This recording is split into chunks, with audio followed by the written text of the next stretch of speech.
Vous écoutez IDFM, il est 8 heures. Parole de vie, une émission en partenariat avec le diocèse de Pontoise. Reportages, témoignages, actualités, spiritualité et vie diocésaine.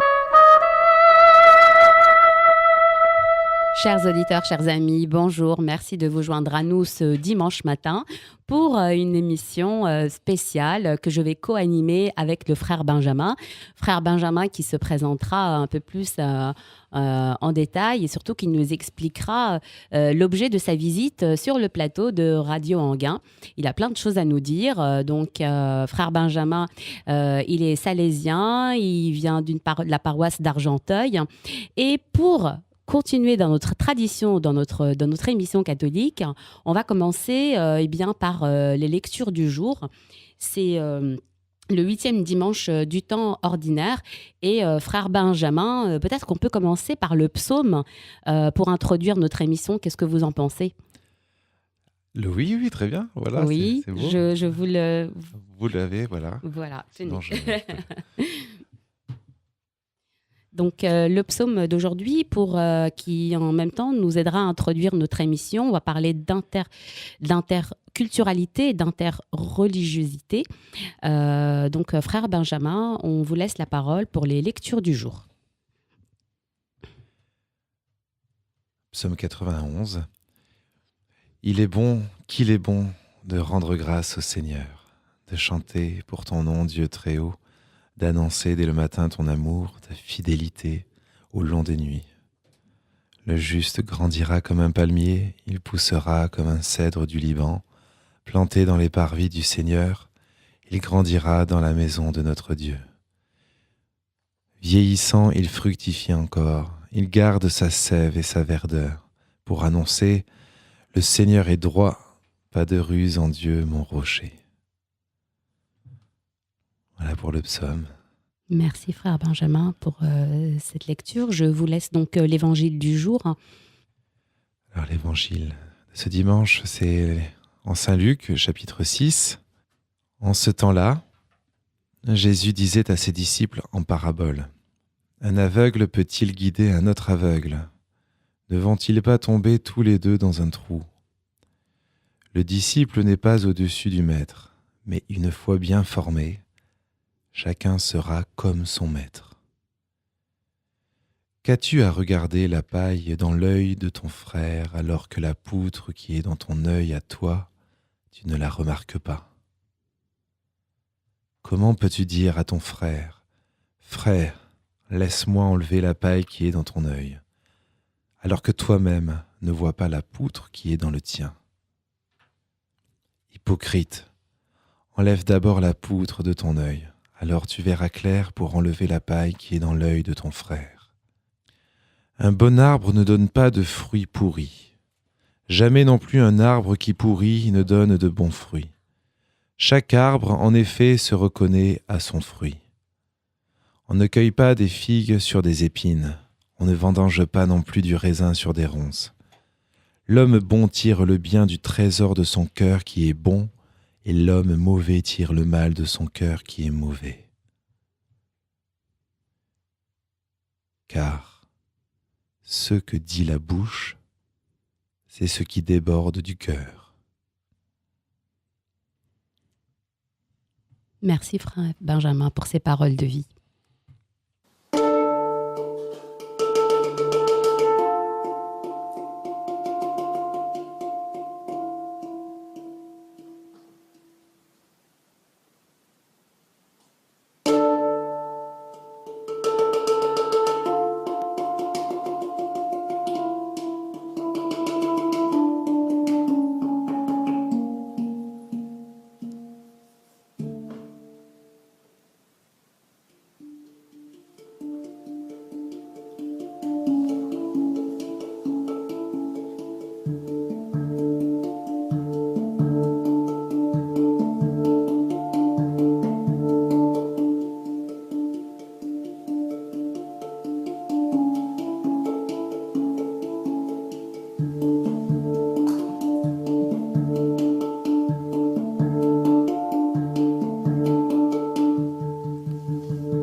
Vous êtes sur IDFM Radio Anguin et vous venez d'écouter la parole du jour qui a été lue par le frère Benjamin. Voilà. Frère Benjamin, merci pour cette belle lecture pour introduire notre émission de ce matin. On va parler de dialogue interreligieux et l'art un peu comme pilier. C'est un petit peu votre dada, la musique. Et justement, vous en avez fait une force de communication. Oui, c'est vrai. Voilà. Avant justement qu'on parle vraiment de votre passion, vous connaissez la pièce de théâtre Pierre et Mohamed ? Alors je ne l'ai pas vue, j'ai juste entendu le concept et puis sur quelle histoire elle repose, ouais. J'avais failli, je l'ai loupé le jour où elle passait là, il y a 1 ou 2 ans là sur Paris. Ouais. Et c'est pas. Alors, on a eu la chance de les avoir à Anguin en décembre. Ils se sont confiés au micro de Radio Anguin et donc ils nous ont parlé de ce projet, comment ce projet a vu le jour, comment ils comptent le porter. Et vous allez retrouver un petit peu des choses un peu similaires par rapport à votre projet et justement va permettre un petit peu d'aller un petit peu plus loin dans ce dialogue. Donc je vous propose d'écouter donc une interview de Francesco et de Jean-Baptiste. Je suis Francesco Agnello, le metteur en scène et le musicien de la pièce Pierre et Mohamed. Et dans cette pièce, j'utilise un instrument qui s'appelle le Hang, H-A-N-G. C'est un instrument nouveau qui est suisse et qui a été commercialisé il y a 10 ans. Alors voilà comment les choses ont commencé par rapport à ce magnifique projet. C'est que je faisais à Avignon un concert avec cet instrument dans une magnifique chapelle, la chapelle de l'Oratoire. Et la particularité du concert, c'est que je joue porte ouverte. C'est-à-dire que les gens peuvent venir 5 minutes, 10 minutes au Festival d'Avignon. Et un soir sont venus 2 frères dominicains assister au concert. Alors la particularité, c'est que Pierre Claverie était dominicain. Donc c'est pour cette raison aussi qu'il y avait ces 2 frères dominicains au Festival d'Avignon. Ils sont venus écouter le concert.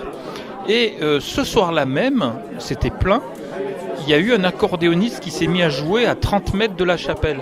Alors que faire ? Donc j'ai arrêté le concert, j'ai dit au public, écoutez, je reviens d'ici 5 secondes. Je suis allé voir l'accordéoniste et je l'ai invité à jouer avec moi. Alors il est venu jouer 4-5 chansons de Piaf. Moi je l'ai accompagné rythmiquement avec l'instrument. Et ça a bluffé les frères dominicains. Et ils sont venus me voir après le concert en disant, écoutez, voilà, on sait que vous êtes metteur en scène et musicien. Est-ce qu'éventuellement ça vous intéresserait de mettre en place une mise en scène, une musique sur l'histoire de Pierre Claverie ? Alors effectivement, moi Pierre Claverie, je ne me souvenais pas du tout, très très peu de ces événements. Les moines de Tibérine, oui, mais Pierre c'était un petit peu loin. Et je leur ai dit, écoutez, c'est très simple, en rentrant sur Paris, puisqu'on est basé sur Paris, en rentrant sur Paris, je suis allé sur Internet et je suis allé voir qu'est-ce qu'il en sortait de Pierre Claverie. Et je suis tombé sur le journal télévisé où Pierre Claverie intervenait par rapport aux événements algériens. Et là, je découvrais un homme avec un tel charisme, une telle force, que je me suis dit, je ne peux pas rester insensible à cela. Alors j'ai rappelé les frères dominicains en leur disant, c'est vraiment un projet qui m'intéresse fortement. Puis après, c'était une histoire de rencontre avec l'auteur, Adrien Candiard, qui est un frère dominicain aussi qui vit au Caire à l'heure actuelle, qui lui a mis en place le texte. Bien. Et après, il y a eu la rencontre avec le premier comédien, Nazim Boudjana de la Comédie Française. Et là, on a commencé les premières représentations. Mais vu la résonance de cette parole et de ce spectacle, lui n'a pas pu continuer par rapport à son planning. Et là, j'ai dû mettre en place une audition. Et c'est là que Jean-Baptiste Germain est rentré dans cette merveilleuse aventure. Et je lui laisse la parole. Merci beaucoup. Donc moi je suis Jean-Baptiste Germain, je suis le comédien de la pièce. Et effectivement, il se trouve que par hasard, l'un des 2 frères dominicains qui était présent au Festival d'Avignon est mon ami d'enfance. Et du coup, moi c'est une année, quand la pièce s'est créée, c'est une année très particulière pour moi puisque j'avais décidé d'arrêter mon ancien travail pour me lancer dans le théâtre. Et donc j'avais absolument aucune expérience, je découvrais tout ça, je commençais des cours de théâtre et Et mon ami m'appelle en me disant, écoute Francesco, cherche un remplaçant, je lui ai parlé de toi, il veut bien te faire passer une audition.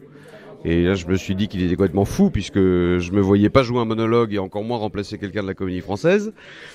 Et en fait, Francesco est encore plus fou que ce que je pensais puisqu'il m'a dit oui, voilà. Et donc on a commencé cette aventure de Pierre et Mohamed, moi, un peu par hasard, quoi. Et ce qui est fou, c'est que le premier contrat que j'avais avec Francesco, c'était 1 mois. Voilà, on devait jouer 1 mois à Paris. Et puis voilà, ça fait 7 ans qu'on joue la pièce et qu'on est à la 1300e représentation. On a joué partout, dans des lycées, dans des théâtres, dans des prisons, vraiment partout. Pour des chrétiens, pour des musulmans, pour des non-croyants.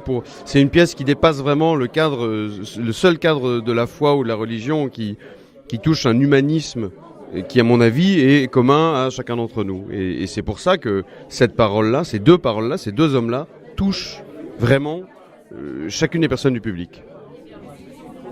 Juste une question en fait sur ces fameux écrits de Pierre et aussi de Mohamed. Comment vous avez récupéré ces textes et comment ils ont été mis en jeu en fait?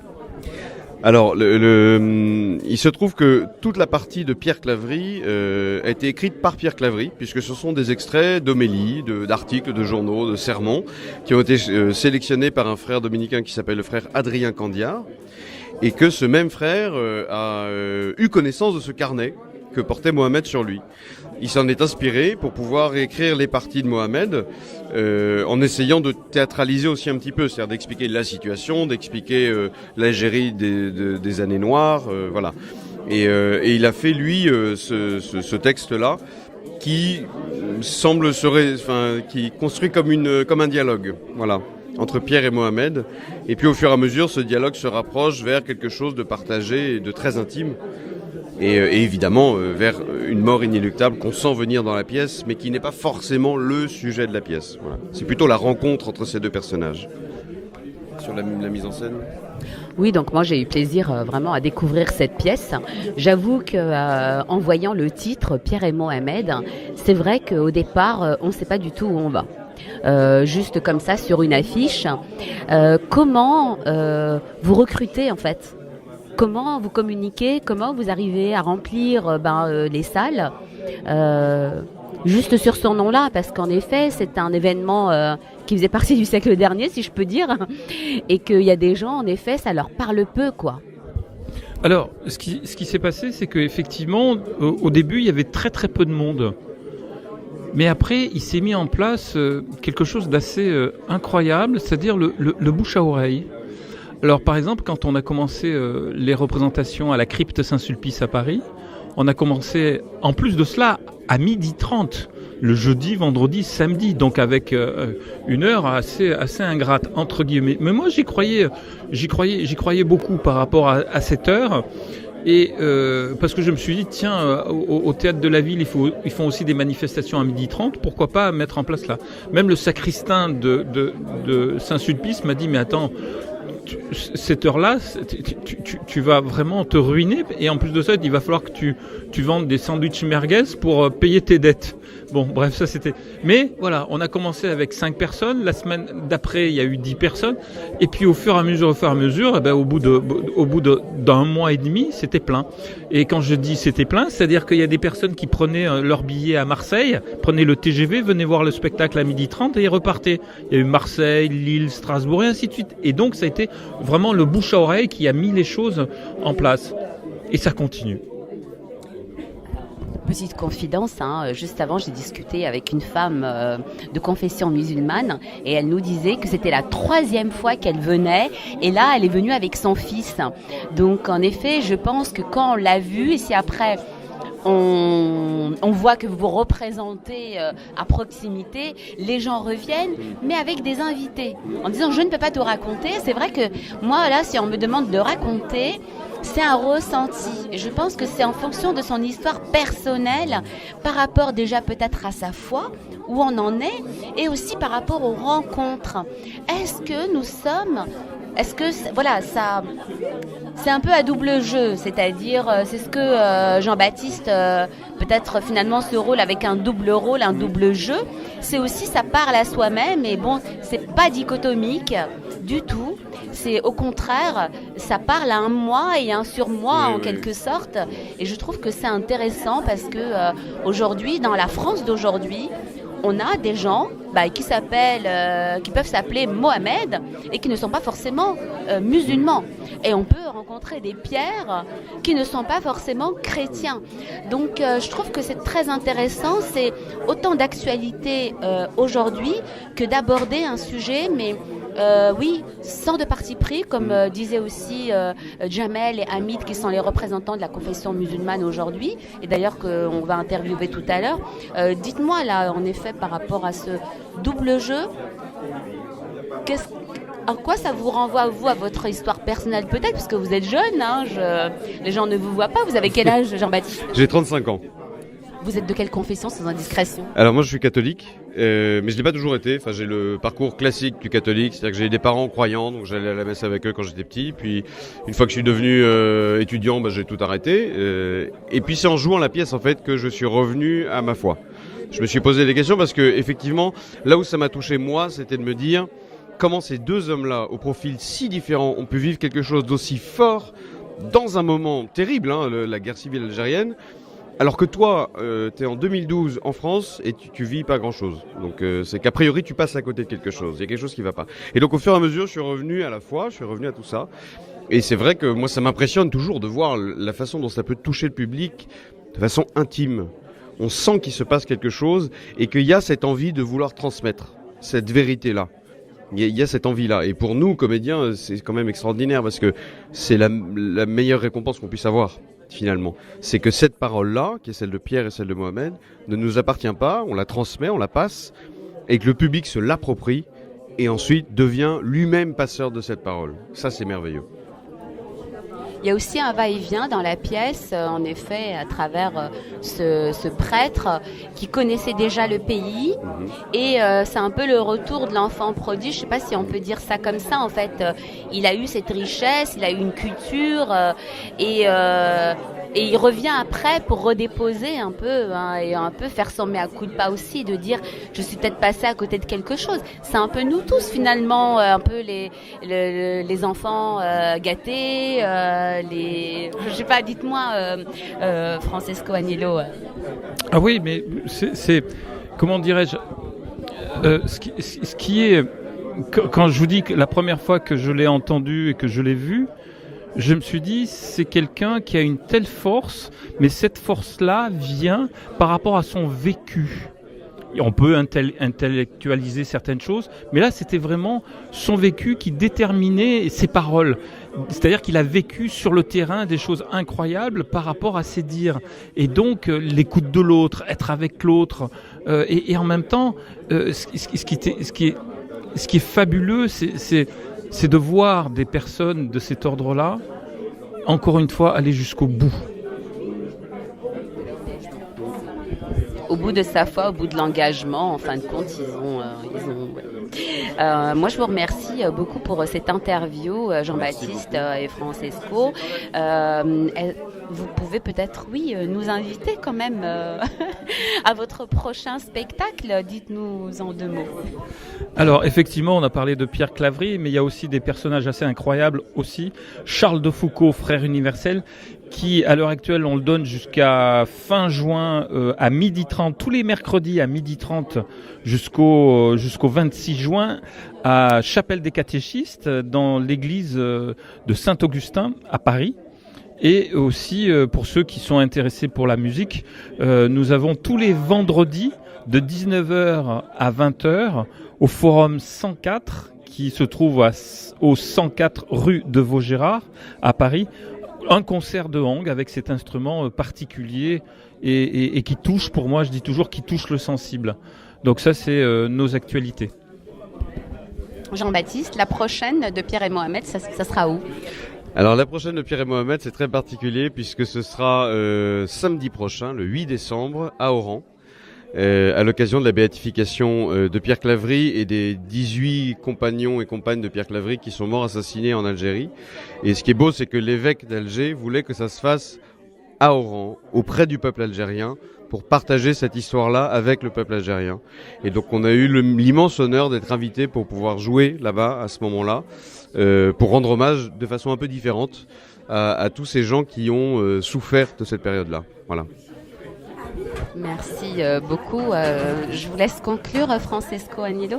Oui, alors juste pour terminer, et une autre information, ce spectacle-là, Pierre et Mohamed, sera repris du mois de janvier jusqu'à fin juin, le samedi et dimanche, toujours à la chapelle Notre-Dame des Anges.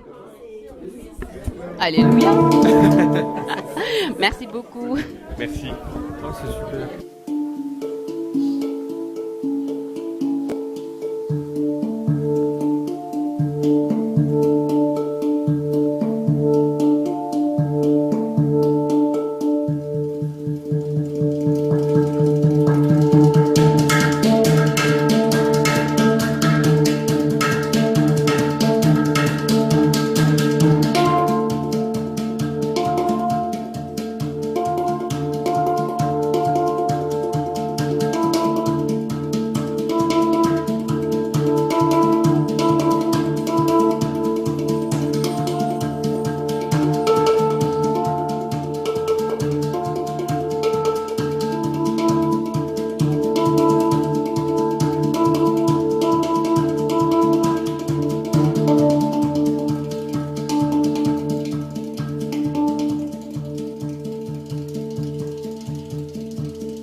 Et vous venez d'écouter Francesco Agnello qui joue au hong, un instrument un petit peu d'un autre monde, je sais pas, frère Benjamin. Ouais. Cet instrument, vous le connaissez un petit peu ? Oui, j'ai bien tilté sur cet instrument il y a déjà plusieurs années, au point que j'ai en tête de réaliser un clip avec cet instrument. On verra, Inch'Allah, comme on dit. Si ça vient. Mais voilà. ouais, c'est très fascinant. Hein. Il y a la rythmique, il y a des espèces d'ondes, c'est très reposant et en même temps, c'est pas mou non plus. Donc c'est dynamique. Ça éveille les sens. Très, très fascinant, ouais. Oui. Alors, notre partenaire, la Procure, nous propose un extrait du livre Pierre et Mohamed. On va l'écouter. La Procure, une librairie unique dans le Val d'Oise où dialogue foi et culture. Vous y trouverez un large choix de livres en littérature et en religieux et de nombreux objets. Une équipe dynamique vous accueille du mardi au samedi de 10h à 19h. Librairie La Procure, place de la Paix à Pontoise.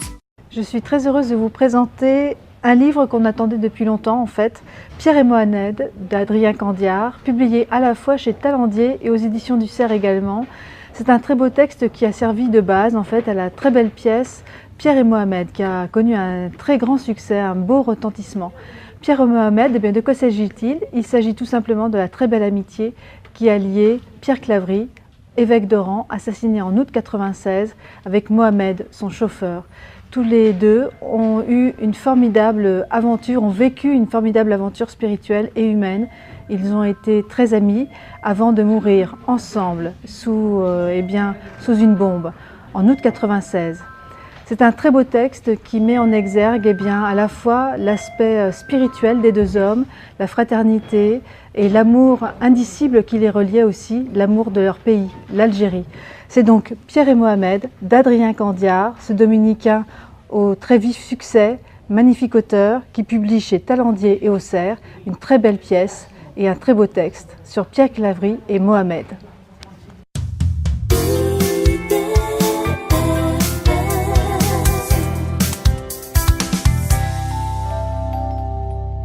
Vous êtes sur IDFM Radio Anguin avec Karima au micro et je partage le micro ce dimanche matin avec le frère Benjamin. Frère Benjamin est prêtre sur Argenteuil. Il va nous expliquer l'objet de sa visite sur notre plateau. Il a jeté une bouteille à la mer, clairement. voilà, sur les réseaux sociaux, une bouteille à la mer pour faire un appel aux dons, pour soutenir une cause qui lui tient énormément à cœur. Frère Benjamin, vous êtes attentif surtout, j'allais dire, un peu à la cause des enfants. Et en effet, votre cause, malheureusement, est aussi liée à quelque chose de dramatique, aux attentats. Voilà. Comment est arrivé vous voyez, votre projet, il est arrivé comment? Parce que bon, oui, suite aux attentats, il y a eu plein de choses qui ont été réalisées. Argenteuil est surtout connu pour la Sainte Unique. Racontez-nous un peu tout ça. Je suis curieuse. Merci de me donner l'occasion de parler de nos loulous de Cap-Cœur, puisque c'est eux les acteurs principaux de tout ça. En fait, c'est très simple pour la petite histoire. Donc, alors, comme vous disiez, je suis prêtre et religieux. Donc, c'est les Salésiens Don Bosco. On consacre notre vie aux jeunes, spécialement les jeunes en difficulté. Déjà, je le rappelle pour aussi situer. Don Bosco, c'est un peu quoi, votre maître spirituel. Voilà, Don Bosco, c'est notre fondateur. Il y a 150 ans, un homme extraordinaire, un saint, un prêtre qui a donné sa vie pour les jeunes et qui l'a fait de façon tellement géniale qu'est née de lui d'une part toute une façon, qu'on appelle une pédagogie, une façon de s'y prendre, une façon d'éduquer, de s'occuper des jeunes, qui a beaucoup impacté, je dirais, la pensée éducative du XXe et XXIe siècle. Et même si on le dit pas, parce qu'on a notre vilain défaut des fois d'anticlérical, et donc on dit pas forcément que certaines pensées éducatives d'aujourd'hui, on les doit à des grands saints, et notamment et vraiment principalement à Don Bosco. Le contexte de Don Bosco il y a 150 ans, c'était lequel? C'était l'industrialisation et comment dire, la transhumance, Italie, j'allais dire, mais le déplacement vers les villes des gens, et donc une misère pas possible qui s'accumule à chercher des travails, une surexploitation des mineurs au travail, etc., dans des sortes de bidonvilles. Enfin voilà, donc Don Bosco est venu à voler au secours de ces gamins des rues. Et puis voilà, en créant des possibilités, en leur donnant des possibilités, d'une part d'être accueillis, mais aussi d'être formés, d'avoir un métier. Voilà. Bon, donc toute une façon de s'y prendre, une pédagogie, le système préventif, on appelle ça, de Don Bosco. Et puis est né de lui, du coup, aussi une communauté qui est la plus grosse du monde avec les jésuites et autres franciscains dominicains. Mais donc on est répartis sur 134 pays du monde, et on est sur des milliers d'œuvres qui s'occupent de millions d'enfants de par le monde, que ce soit dans les bidonvilles, les enfants soldats, les enfants exploités au travail sexuellement, les enfants, toutes sortes de problématiques. Oui. On voit des Salésiens et des sœurs salésiennes aussi de Don Bosco, qui sont là au service des jeunes. Voilà, donc on a déjà ça place un petit peu ma carte de visite. Et à ce titre, du coup, pour revenir à votre question et l'histoire que dans le Val d'Oise, voilà, je suis arrivé, la communauté de Don Bosco est à Argenteuil. Voilà, on a une maison à Argenteuil. Il y a 20-25 ans, si j'ai bonne mémoire, donc l'évêque a fait un appel au secours, entre guillemets, parce que la jeunesse de la dalle d'Argenteuil, notamment, la fameuse dalle d'Argenteuil, en tout cas, la partie très citée, quoi, banlieue d'Argenteuil, était vraiment... c'était un peu tendu, on va dire ça gentiment comme ça, et... il y avait beaucoup de délinquance ou des gros problèmes de fond, quoi. Et donc, on nous a appelés pour justement essayer de mettre en œuvre quelque chose pour les jeunes. Et c'est comme ça qu'à l'époque, certains Jean-Marie Petit-Clair et d'autres, bien entendu, des paroissiens et d'autres confrères ont monté une association qui s'appelle le Val d'Oco pour cueillir, se s'occuper. Voilà, c'est une œuvre sociale de prévention de la délinquance, voilà, sur les quartiers environnants. Et donc, on a une paroisse, on a cette association, voilà. Et depuis peu, on a justement la chorale Cap-Cœur qui, je pense, répond aussi à cet objectif de prévention. Et alors ça, c'est né de façon plus spécifique, effectivement, dans la foulée des attentats. Et la raison... Alors... quelle est l'origine, hein, c'est ça que vous me Oui, demandiez. donc là, on est quoi, en 2000 2015, quoi. Hein, le premier Oui. clip 2016, juin 2016. Je m'en souviens très bien puisque on a fait une avant-première du clip le soir de mon ordination presbytérale à la cathédrale de Pontoise le 25 juin 2016. Voilà. Donc, vous êtes prêtre, vous avez été ordonné prêtre par Monseigneur Lalanne en 2016. Exactement. Et donc, que disais-je? Oui, alors, quand je suis arrivé, parce que nous, les Salésiens, on va là où on nous envoie. Hein. Donc, j'étais CPE, c'est-à-dire éducateur, quoi, on va dire, à Nice pendant quelques années. J'étais à Lyon, enfin, en bourlingue. Hein, vous n'êtes pas originaire de région parisienne? Pas du tout. Voilà, je viens du sud, je suis du Varois à la base. Et donc j'atterris pour la première fois dans la banlieue parisienne, la fameuse banlieue parisienne. Et alors tout le monde, et alors qui plus est à Argenteuil, et alors tout le monde me plaignait en me prenant de mes nouvelles, mon Dieu, ça va, c'est pas trop dur et tout et tout. Parce que contrairement, si j'ose dire à ce que vous avez dit tout à l'heure, Argenteuil est loin d'être connu pour sa tunique, même si Dieu merci avec cette exposition justement il y a 2 ans aussi. C'est ça. Ça peut être un peu. Oui, il y a eu une conjoncture d'éléments. Qui ont fait que les communautés, j'allais dire croyantes et non croyantes, ont redécouvert la basilique d'Argenteuil. Voilà, on a grâce à la tunique d'Argenteuil, grâce à la sainte tunique. Voilà, pour autre chose que sa délinquance ou quoi, mais disons-le plus honnêtement, quand on dit Argenteuil dans la tête des gens, c'est la banlieue parisienne un peu craignos, quoi. Moi, j'ai passé mon bac à Argenteuil. Ah bah ouais, voilà. Comme quoi. Hein. Voilà, au Val d'Argenteuil. Et donc la dalle, je l'ai connue. Ah voilà. Oui, bon, tout à fait. Et de toute façon. J'ai pas vécu, mais c'était le seul endroit où on me proposait de faire le bac scientifique que je voulais. D'accord. Voilà, donc il y a des orientations, on choisit pas, vous voyez, hein, vous décidez de faire quelque chose dans votre vie et on vous dit, non, c'est là que ça se passe, alors on y va. Et moi, j'avoue, j'ai eu un petit peu la même réaction. J'ai grandi à Aubonne et donc en effet on me disait tu vas à Argenteuil, mais attention et donc quand je suis arrivée c'est pas que j'étais déjà terrorisée mais on s'assoit et puis on observe et on regarde et on dit le coup il va arriver par où et finalement non. Mais oui, mais c'est incroyable. C'est pour ça que vous avez un beau rôle à jouer là, votre radio et tous les médias, c'est parce que vraiment si on s'en tient finalement à des informations, alors c'est malheureusement plutôt la télé qui nous renvoie ces images, mais effectivement, limite, j'entrais dans un fief du djihad ou je sais pas quoi. Et quand je suis arrivé sur Argenteuil, j'ai découvert toute autre chose. J'étais vraiment surpris de voir l'entente, la qualité de vivre ensemble, ces enfants qui jouent ensemble, qui se posent pas de questions, et globalement, ça se passe très bien. Alors bien entendu, je suis pas complètement naïf. J'imagine bien que c'est pas toujours simple, mais quand même, globalement, par exemple, j'ai jamais eu des liens aussi proches avec le président de la mosquée, l'imam, le président de la synagogue, le rabbin, alentours, quoi.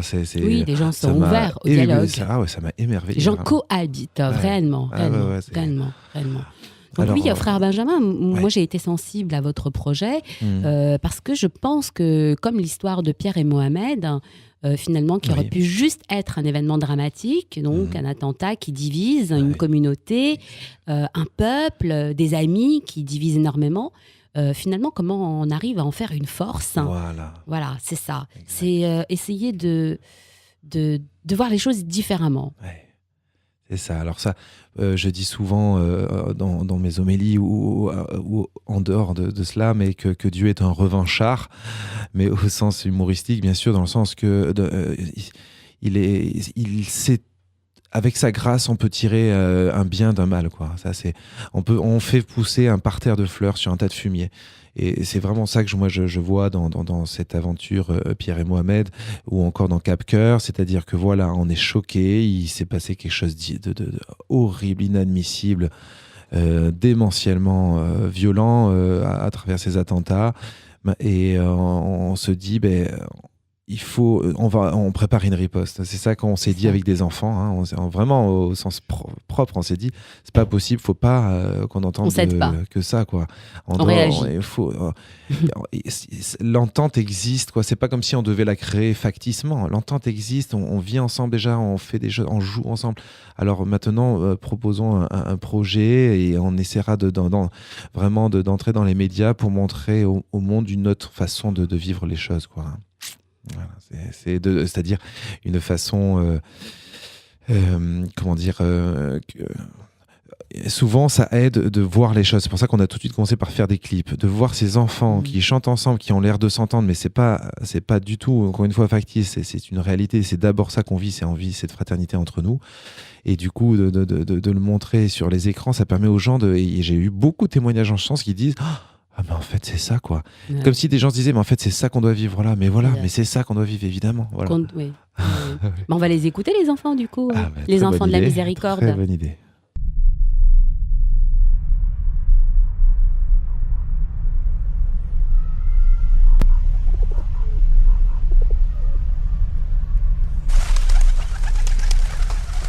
Tant qu'on se juge, on ne peut pas s'aimer. Ces paroles sont les premières d'une chanson qui prône la paix. Elle est l'œuvre d'enfants d'Argenteuil. Musulmans, juifs, chrétiens et même sans religion, ils ont entre 6 et 13 ans et forment le groupe baptisé « Les Enfants de la Miséricorde », mot qui signifie « amour inconditionnel ».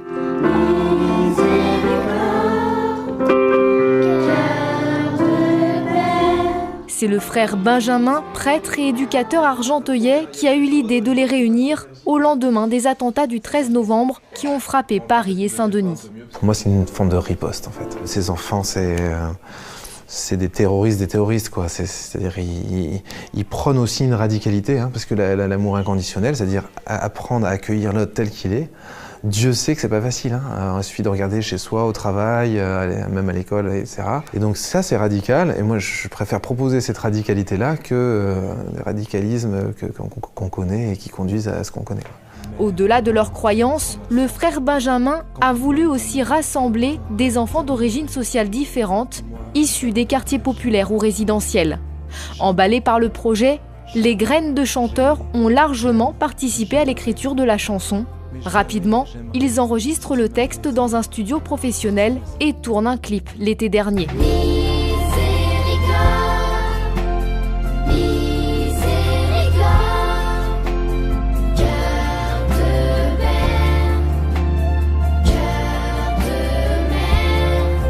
C'est la première fois que les artistes en herbe se retrouvent depuis le tournage de leur clip. Heureux de chanter ensemble à nouveau. Oh, c'est pas mal pour une reprise là, on sent que vous l'avez quand même vu de temps en temps sur le clip, non ? Tous prennent à cœur leur rôle d'ambassadeurs du vivre ensemble. Malgré nos différences, on peut réussir à s'entendre et il faut même prendre ces différences comme des choses bien pour nous. Regarde, Batel, c'est une juive. Et alors, c'est ma copine, on peut être amis, on peut rigoler, elle peut faire de l'humour. Par exemple, Mathis, c'est un athée, et alors, je m'en fiche complètement. On peut être ensemble, on peut se soutenir, on peut se respecter, on peut s'entraider, s'aider, on peut faire plein de choses, ça change à rien. Le clip, mis en ligne sur YouTube, comptabilise plus de 26 000 vues. Mais frère Benjamin ne veut pas s'arrêter là. Il aimerait notamment que cette chanson devienne un outil pédagogique pour les établissements scolaires et les institutions religieuses.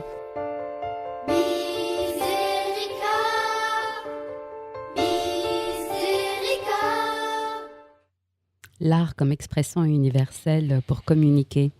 Frère Benjamin, ça vous parle, hein ? Oui. Voilà, c'est le cœur de votre métier, du coup. Oui. Voilà, c'est... Tous les dons que Dieu peut nous donner. Ça, c'est chez nous, en tout cas, Salésien de Don Bosco, c'est très important. Don Bosco lui-même était extrêmement doué dans plein de choses, notamment dans les arts du cirque. C'est à tel point qu'on peut dire que c'est le saint patron des saltimbanques. Et donc, voilà, il a utilisé ça pour attirer, rassembler et donc c'est ce que, alors moi j'ai pas le don de saltimbanque, mais peut-être celui de la musique, en tout cas j'y travaille. Et donc, effectivement, c'est un support formidable. Et puis, Dieu sait que les gens, les jeunes écoutent tellement de musique. Donc, voilà, le but c'est de venir faire passer un message à travers la beauté. Et c'est pour ça que même si on débute à peine, je dirais 2-3 ans, c'est court. Mais dès le début, j'ai cherché vraiment à ce que ce qu'on fasse soit très pro, quoi, très propre. Donc on n'a pas entendu, peut-être plus tard, je sais pas, mais en tout cas, on peut entendre en allant sur YouTube les 2 clips qu'on a déjà réalisés. Mais voilà, les gens pourront constater que vraiment c'est du travail propre et pro pour qu'on puisse vraiment prétendre à une qualité, quoi. La qualité est très importante. Qui vous a soutenu jusqu'ici ? Eh bien, j'ai eu beaucoup de chance parce que entre l'ordination et tel ou tel ami qui, surtout au tout début du projet, ont fait des dons suffisamment importants pour nous permettre jusqu'à maintenant d'avoir pu tourner. Simplement, là, effectivement, on est dans notre dernier mois et on est un peu dans la panique parce qu'il faut vraiment qu'on trouve de quoi, sinon on peut pas continuer l'aventure, ça c'est clair. Continuer, quand vous dites continuer, ça veut dire quoi ? Parce qu'en fait, pour qu'une telle entreprise, une telle aventure tourne et de bonne qualité, il faut au moins un salarié en fait, ce qu'on pourrait appeler un manager. Puis moi-même, je ne peux pas faire ça ad vitam aeternam. Donc l'idée, c'est que le projet s'autonomise. Et fatalement, je faisais plein de métiers à la fois en gérant ce projet, mais je suis en train de redistribuer les tâches de telle sorte que vraiment ça puisse continuer. Et pour que ça puisse continuer de façon claire et nette, il faut au moins un salarié, un manager qui sache faire le lien avec s'il y a un projet CD, avec les studios, avec les démarches à faire, les attachés de presse, la communication, la recherche de fonds, enfin voilà, ça demande plein de compétences quand même. Et on comprend mieux. Oui. Ouais, c'est ça. Et donc la personne, j'ai trouvé une personne formidable. On est au début. Et oui. C'est ça en fait, c'est ça. Ouais. Vous êtes au début d'un projet et les enfants grandissent aussi. Alors, donc comment ça se passe ? C'est-à-dire que les enfants qui sont intégrés dans le projet vont y rester. Non, il y a beaucoup de turnover. Chacun sait que dans une chorale d'enfants, il y a beaucoup de turnover. En région parisienne, en plus, ça déménage. Voilà. Donc, de toute façon, on peut dire qu'il y a quasiment plus aucun enfant du premier clip dans le deuxième déjà. Ça tourne beaucoup et c'est pas un problème. C'est pas les enfants qui manquent qui veulent faire partie de Cap Cœur. J'ai dû en refuser 120 la dernière fois que j'ai fait un casting parce qu'il m'en fallait que 20-25 et voilà. Donc ça c'est beau, tant mieux, ça, on voit l'enthousiasme que ça génère. Mais tout ça pour dire quoi, c'est à la fois c'est nouveau et en même temps on arrive déjà à 2-3 ans et donc on est vraiment dans une phase de consolidation où on fait partie d'une association qui s'appelle l'association Don Bosco Jeunes, ADBJ, qui est l'association de notre province des religieux qui nous permet de bénéficier de ce statut et de tous les avantages administratifs, juridiques et je dirais économiques, dans le sens qu'on est relié à la fondation Don Bosco qui nous permet de recueillir des dons défiscalisés. Ça, c'est évidemment un grand avantage. Mais bon, malgré nos quelques appels à l'aide, nos quelques petites campagnes de dons, on a désormais du mal à dépasser de 2000 € de dons. C'est normal parce que tout le monde galère et puis on fait ce qu'on peut. Mais en tout cas, voilà, on a cet avantage-là d'avoir une structure, d'avoir un professionnel, j'ai embauché aussi un chef de chœur, qui est le chef de chœur, donc Christian Germain des Poppies, des petits chanteurs d'Asnières. Voilà, excellent chef de chœur. Et puis Nathalie Lefebvre, manager, qui est la manager de Johan Frégé, qui a remporté The Voice 2013, et puis qui manage d'autres artistes, qui est vraiment extraordinaire, cette femme, et qui a tout à fait compris le cœur du projet, et qui, même si c'est justement notre unique salarié, on peut dire qu'elle travaille bien plus que voilà. Enfin, son travail est très précieux. Oui. On voit qu'il y a beaucoup de dons de soi dans ce projet. Exactement. Je viens de passer 2 jours là à l'instant, les 2 jours qui viennent. On vient d'organiser un stage de chant et je fais appel à tout mon réseau de chanteurs-chanteuses qui parfois sont vraiment très demandés déjà, ou alors en tout cas ils ont un travail alimentaire. Certains ont carrément pris congé pour un jour de congé pour venir coacher nos enfants gratuitement, quoi.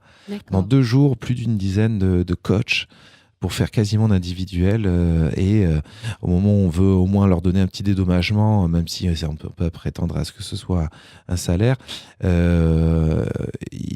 certains refusent catégoriquement parce qu'ils ont tellement pris de plaisir à coacher les enfants que voilà, c'est vraiment une aventure qui génère des beaux élans, quoi. Aujourd'hui, si on veut vous aider, on fait comment ? C'est une merveilleuse question, je vous l'aurais suggéré, mais j'ai pas besoin. Non, il y a déjà en ligne, il suffit de taper, je pense, Cap-Cœur et Fondation Don Bosco, puisque c'est sur le site de la Fondation Don Bosco qu'il y a un encart Cap-Cœur qui permet donc de faire des dons en ligne et défiscalisés. Mais sinon, pour les personnes qui sont pas trop à l'aise ou confiantes dans les dons en ligne, tout simplement, je dirais envoyer un chèque accompagné d'un mot qui est spécifique, c'est pour Cap-Cœur. Donc, envoyer un chèque à la Fondation Don Bosco, 393 bis, rue des Pyrénées, Paris. 393 bis, rue des Pyrénées, Paris. Tout simplement, un chèque accompagné d'un petit mot comme quoi c'est pour Cap-Cœur, en laissant votre adresse et vous recevrez un reçu fiscal. Voilà les principaux façons. Mais en fait, il n'y a pas que cette façon-là, parce que nous, en fait, on cherche aussi des gens qui bossent dans telle entreprise, qui ont une fondation de mécénat, ou on cherche du mécénat de compétences. On aimerait beaucoup trouver quelqu'un, par exemple, qui a un peu du savoir-faire j'allais dire dans la finance, mais pas vraiment dans la finance, mais dans la gestion, d'être capable d'aller à la recherche de sous, de faire le dossier de mécénat est déjà prêt, mais en fait, il nous faut quelqu'un qui a de la disponibilité, parce que ça prend toujours énormément de temps, toutes ces démarches. On cherche aussi quelqu'un qui est fort dans la com et qui pourrait, bénévolement, nous faire la com sur les réseaux sociaux, etc. Enfin, voilà. Il y a aussi cette espèce-là de dons dont on a besoin. Donc c'est une grosse bouteille qui est dans ça. Ouais, c'est gentil de m'en offrir l'occasion. Plusieurs bouteilles. Alors, en plus, ça tombe vraiment très bien parce qu'effectivement, en ce moment, en fait, il n'y a pas de chômage chez vous. Vous recrutez, il n'y a pas de chômage. Ouais, surtout en ce moment. Autant jusqu'à présent, grâce à on a eu ce qu'il faut, mais là vraiment, je sens que après c'est comme ça. Hein. Je pense à Don Bosco lui-même. Oui. Il faisait des grands voyages en France, notamment à l'époque. Donc c'était Turin, hein, mais il faisait tout un tour de France. Il revenait des billets plein les poches. Mais c'était pour ses loulous, quoi. Alors moi, j'aime pas du tout demander. Je suis toujours très gêné, etc. Mais là, je me dis, c'est trop beau ce qu'on vit. C'est un message trop urgent, hein, quand on entend tout ce qui dans l'actualité, ce qui s'est passé ces derniers temps. À plusieurs égards. D'une part, les tensions antisémites, christianophobes, anti-chrétiens et tout ça. Et puis aussi, tout ce qu'on voit aussi, comment l'Église est salie, les prêtres sont catalogués de pédophiles et tout ce qu'on veut. Alors montrer qu'il existe des gros projets comme ça, ouverts sur le monde, moi je crois que c'est un gros enjeu. Sur ce qui se fait. Et c'est vrai que souvent, on ne le sait pas. On ne sait pas. On dit que l'Église est vieillissante, etc. On va écouter ce deuxième clip. Qui s'appelle Couleur Love, c'est ça ? Voilà. Ouais, très bien. On l'a sorti au mois de juin dernier. Voilà, on va écouter très beau clip.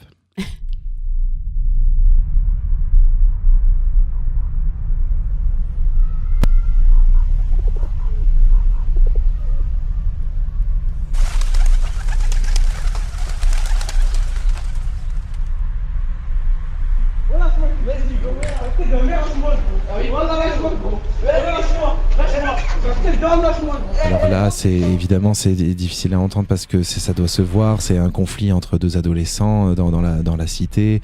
Il y a des images un peu en noir et blanc de la cité, un peu style La Haine, le film La Haine. Et voilà, on rentre peu à peu dans cette banlieue. Et puis après, les enfants vont commencer à chanter et illuminer de couleurs. Voilà, c'est vraiment à voir, évidemment. C'est la plus belle des envies, le début du paradis. Peindre ce qu'on a, couleur la la la la la la la.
Tant de secrets, il faut juste y quatre lettres. Une façon de se voir et d'être. Au beau milieu des questions que l'on a, j'attends de toi, c'est un qui me dira, d'un regard ou d'un mot vrai, que toi aussi tu es couleur.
Vous êtes sur IDFM Radio Anguin avec Karima au micro et je suis accompagnée avec le frère Benjamin qui est prêtre salésien à Argenteuil.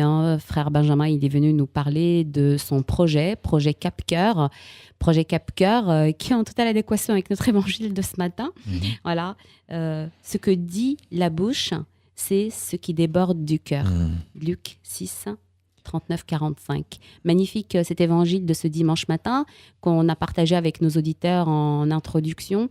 Et vraiment, je trouve que ça colle tellement avec ce qu'on essaye de faire passer dans nos églises chrétiennes.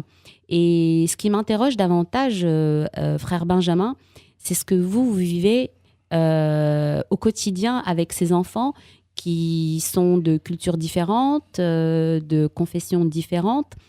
Et l'évangile de ce matin parle aussi de l'aveugle. Alors, est-ce que, justement, il y a l'aveuglement où on se refuse de voir et il y a aussi peut-être le cœur qui est ouvert à tout et qui ne voit pas la différence entre un enfant blanc, bleu, rouge ou jaune. Enfin, vous voyez ce que je veux dire? Je trouve que c'est beau. Parce que quand nous, on les entend chanter, on ne sait pas qui est derrière le micro. Et voilà pourquoi je trouve que ce média de la radio et la chance que nous offre IDFM Radio Anguin, c'est de faire porter nos voix, nos paroles, au-delà de ce à quoi on pourrait ressembler. Non. C'est beau. Ouais, mais c'est beau, vous pourriez faire l'homélie de dimanche, là.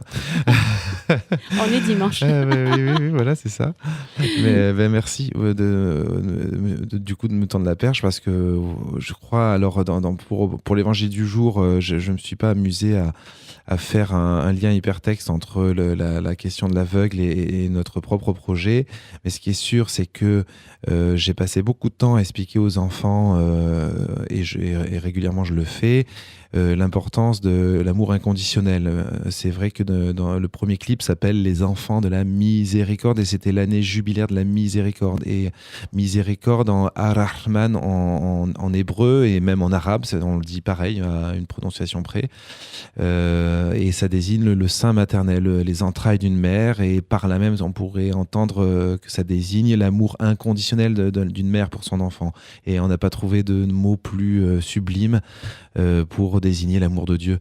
Et donc ça, quand on tombe d'accord là-dessus, quand on s'aperçoit que ce mot a une importance capitale chez les juifs, chez les musulmans, chez les chrétiens, et que quand on sait bien le traduire, il peut rejoindre toute oreille ouverte, eh bien on comprend que on tombe vraiment là dans l'évangile du jour, qui parle